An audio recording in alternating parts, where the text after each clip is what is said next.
Mais tout de suite, le rachat de Twitter par Elon Musk, 44 milliards de dollars. Ça fait 44 milliards d'euros à peu près. C'est énorme, mais en même temps, c'est une puissance considérable. Olivier Lascar, bonjour. Bonjour. Merci d'être avec nous. Vous êtes en Zoom avec nous. Vous êtes rédacteur en chef du pôle digital de Science et Avenir, auteur du livre Enquête sur Elon Musk, l'homme qui défie la science, édité par Alizio Science. L'oiseau est libéré, a tweeté Elon Musk. Je crois qu'il a 100 millions de followers, Elon Musk, sur Twitter. Oui, c'est considérable. Oui, c'est considérable. Alors, est-ce qu'Elon Musk, en rachetant Twitter, se présente comme un ardent défenseur de la liberté d'expression? Alors, c'est ce qu'il dit. C'est ce qu'il dit. C'est ce qu'il dit, mais avec Elon Musk, il faut faire toujours attention aux promesses. Parce que si on regarde sa vie en tant que chef d'entreprise, vous savez qu'il est le patron de SpaceX, qui fabrique des fusées. Il est le patron de Tesla, qui fabrique des voitures électriques avec un certain niveau d'autonomie. Et tous les ans, par exemple, Elon Musk dit, à la fin de cette année, on aura une voiture Tesla complètement autonome. On appelle ça l'autonomie niveau 5. Ça veut dire une voiture, finalement, dans laquelle on pourrait ne pas avoir de volant, qui roule toute seule. Et ça, il le promet tous les ans. Tous les ans, il dit, c'est pour la fin de cette année. Donc, chaque fois que Musk parle, il faut faire un petit peu attention. Et quand on regarde la vie de ces entreprises, justement, qui a le droit de parler pour SpaceX? Qui a le droit de parler pour Tesla? C'est Elon Musk. Donc, la liberté d'expression s'arrête là où commence la sienne, quoi, en gros. Oui, prudence, quoi. Alors, Absolument. Il dit, et il répète, Olivier Lascar, et ça m'intéresse beaucoup, je suis là pour essayer d'aider l'humanité. On peut y croire ou pas? Alors, écoutez, chez Elon Musk, il y a une vraie sincérité. Et je pense que c'est ce qui le distingue des autres géants, des GAFA qu'on connaît bien, puisqu'il y a Zuckerberg pour Facebook, il y a Jeff Bezos pour Amazon, par exemple. Mais ce sont tous avant tout des businessmen, quoi, des entrepreneurs. Ce sont des gens qui sont là d'abord pour faire de l'argent. Chez Elon Musk, il y a une véritable vision de ce que doit devenir, de son point de vue, l'humanité. Il faut jamais oublier qu'à la base de tout, il y a chez Elon Musk un amour débridé pour la science-fiction. Ça peut paraître assez caricatural de le dire comme ça, mais c'est une vérité, je pense, intrinsèque au personnage. Elon Musk, c'est le petit garçon qui était plutôt sur le côté.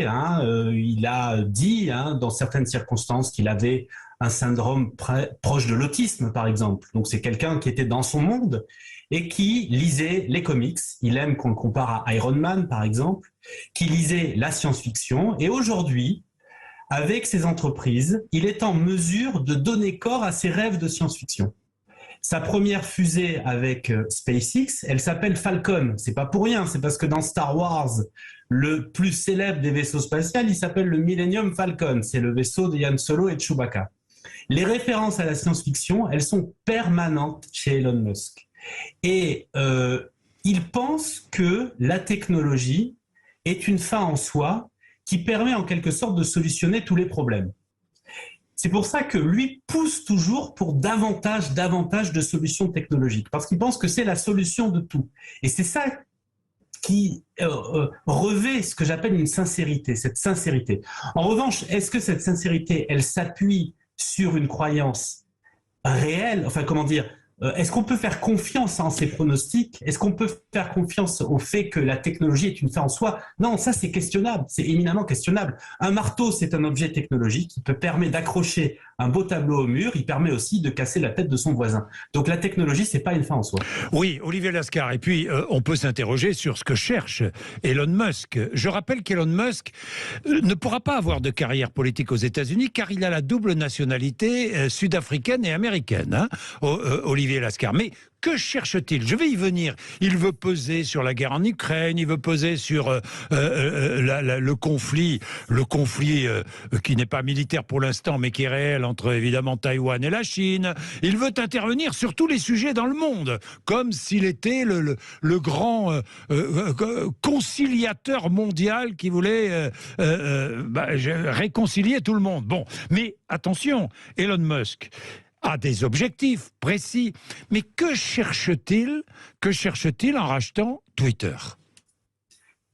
Alors, je pense qu'il y a un projet politique. Il a un projet politique derrière la tête quand il rachète Twitter.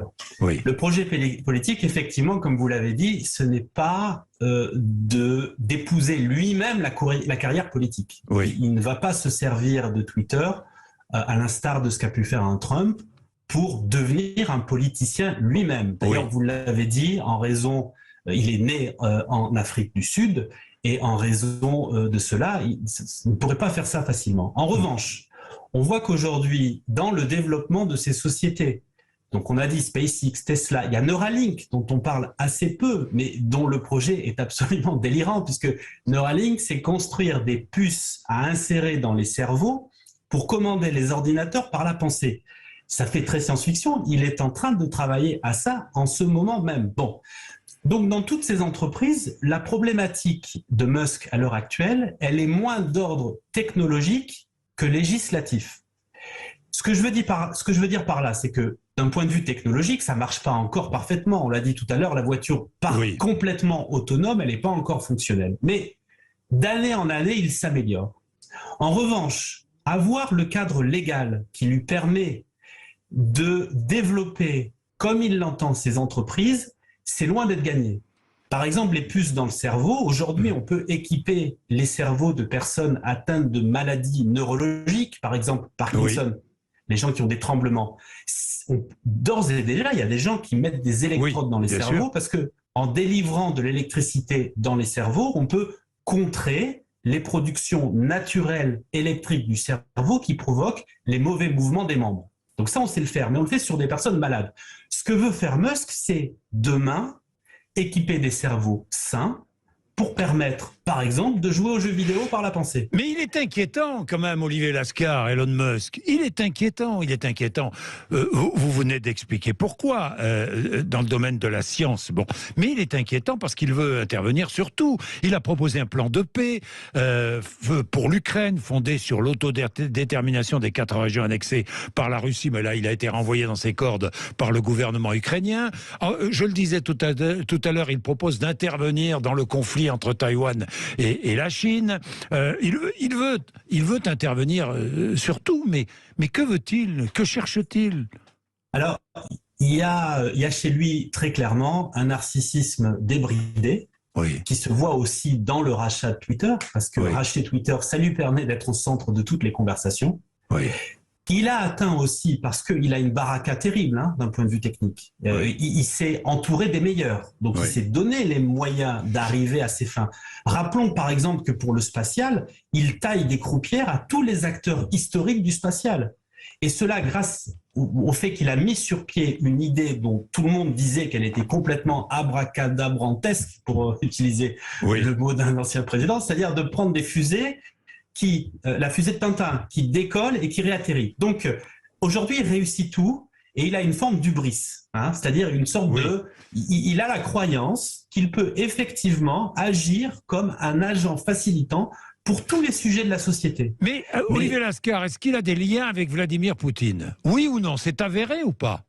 Non, c'est pas avéré. Mais en revanche, il a des liens de toute évidence avec la Russie, simplement parce que dans le domaine du spatial, jusqu'à présent, le seul moyen qu'on avait de décoller de la Terre pour aller dans l'espace, c'était Baïkonour et c'était les Soyouz russes. Dans le passé, on pouvait le faire avec la navette spatiale américaine, mais le projet est terminé depuis 2011. Ça veut dire que entre 2011 et aujourd'hui, la seule façon qu'on avait envoyé des humains dans l'espace, c'était les Soyouz russes. Avec SpaceX, pour la première fois depuis une dizaine d'années, Elon Musk propose une solution qui permet à nouveau aux Américains de repartir depuis le sol des États-Unis. Et aujourd'hui, il fait décoller, malgré la crise, il fait décoller des cosmonautes, c'est-à-dire des astronautes russes. Donc les liens avec la Russie, ils existent de toute évidence. Ils existent de toute évidence. Bien, nous avons des auditeurs qui veulent intervenir. Charles, à propos de Twitter, qui a 23 ans, qui est à Bordeaux. Bonjour Charles. Bonjour. Vous êtes très heureux qu'Elon Musk rachète Twitter. Pourquoi, Charles?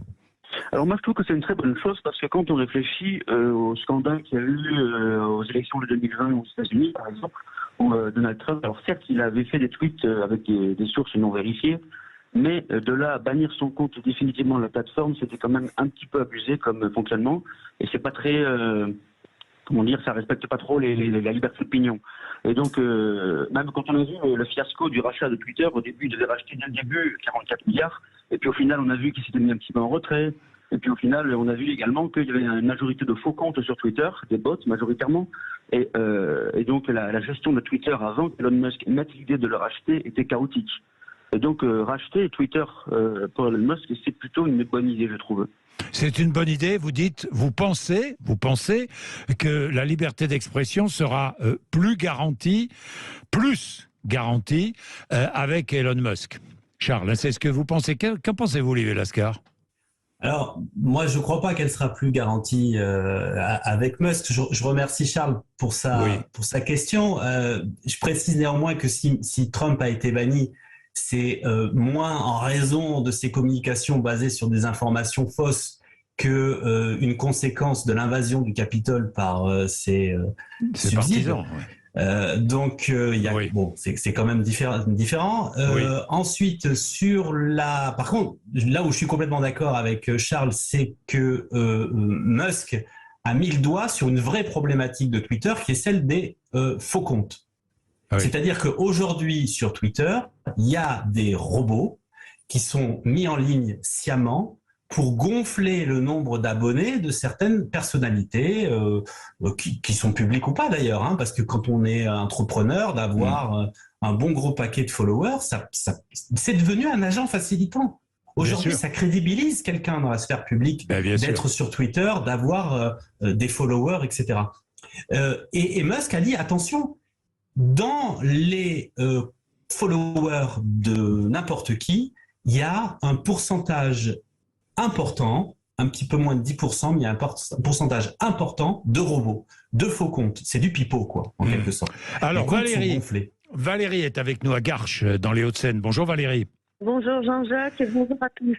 Alors, vous avez arrêté d'utiliser Twitter? Oui. Pourquoi, Valérie? J'ai trouvé que l'outil était trop restreint. Il obligeait sur une conversation à regarder tous les messages. Ça permettait pas de faire ressortir les messages intéressants ou pas.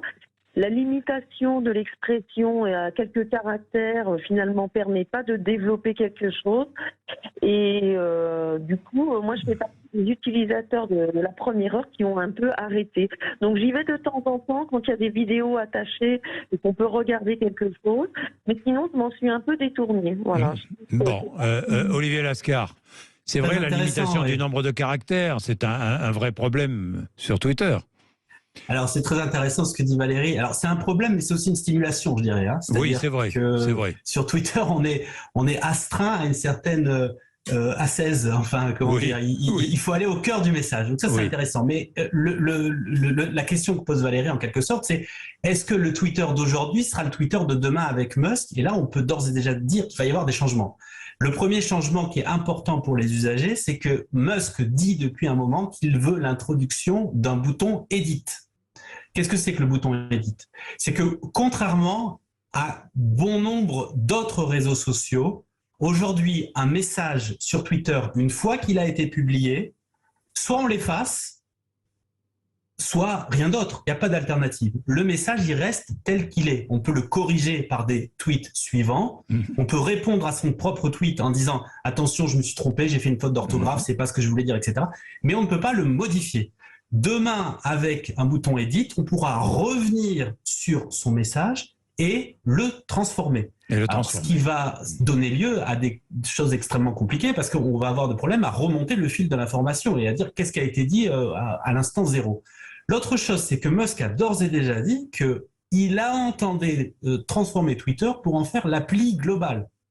C'est-à-dire qu'aujourd'hui, Twitter, c'est une appli qui permet de faire des messages. Ce que veut Musk, c'est faire une sorte de WeChat américain et donc occidental. WeChat, c'est l'appli chinoise qui permettait à la base, comme WhatsApp, de faire des messages, mais qui aujourd'hui, avec WeChat, on peut payer avec son téléphone, on peut commander un avion, enfin un billet d'avion, on peut acheter des pizzas, on peut acheter des places on peut tout faire. C'est le couteau suisse ultime. Et d'ailleurs, Musk a dit, ça s'appellera X, l'appli X. Et ce faisant, il revient vers ses premières amours parce que sa première société numérique, qui était l'ancêtre de PayPal, s'appelait X.com. Mais ça pose aussi des problèmes parce qu'une appli comme celle-là qui permettrait de tout faire, ça pose la question du monopole. Et on parle déjà, il y a beaucoup des sénateurs américains qui voudraient décortiquer, désosser Facebook, Amazon, etc. Et là, on a Musk qui veut le contraire, qui veut une appli totale qui permette de tout faire. Et on revient aux problématiques initiales, c'est-à-dire que en ayant l'oreille des politiques, en réseautant, en devenant l'éminence grise globale, il aura peut-être un accord plus facile pour ce projet-là. Merci beaucoup Olivier Lascar, passionnant. Hein. Merci vraiment d'être avec nous ce matin. Savoir et comprendre, c'est ça aussi ce rendez-vous. Savoir et comprendre. Moi j'ai appris plein de choses autour d'Elon Musk, de ce qu'il veut, du personnage, de ce choix de racheter Twitter. 10h48.